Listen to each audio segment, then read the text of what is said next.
What's up guys, and the brother is here. We have the first look at the smallest brother in the Galaxy S11 lineup, the S11e. Again, this is all coming via on leaks. Yesterday we saw the Galaxy S11 and now it's the S11e. Now I've been looking at this for a while now and I have to say it looks pretty. Well, at least in the renders, it's kind of better than what we saw on the Galaxy S11 yesterday. Unlike the Galaxy S10e from last year, the S11e is rocking a fully similar design as the S11.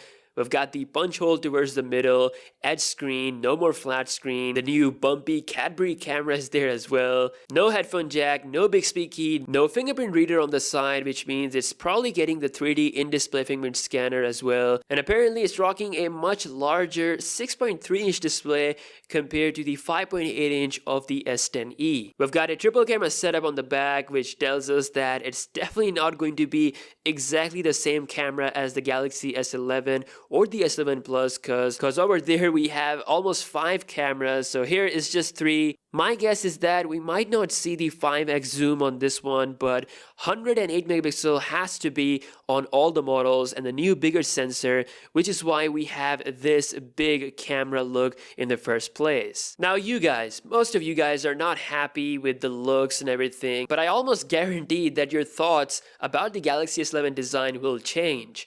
People said the same thing about the iPhone 11 Pro family, but then the camera was so good that everyone forgot about it. Samsung had to choose, and they obviously chose to bring innovative features rather than keeping the same looks. How do you expect them to have the same camera design as the Note 10 when they have to fit a bigger camera sensor, 5x optical zoom, probably another 2x zoom lens, along with 108 megapixel sensor? I mean, it's practically impossible to have that completely flushed in look. If you look at the P30 Pro or the Mi Note 10 Pro, these phones have big cameras with big camera bump, but at the same time amazing hardware. I mean, if you want the best camera, you gotta sacrifice the looks. And by the way, unlike Apple and Google, the front screen where you're mostly going to look at, it's pretty cutting edge. So once again, I'm gonna say this, I am more interested to see what this camera can bring to the table. I know it's not a pretty design, but you have to wait and see what it can do. The S11e will get a lot of features. It's probably going to have a higher refresh rate display as well. If Samsung priced this phone same as the iPhone 11, I think it's going to be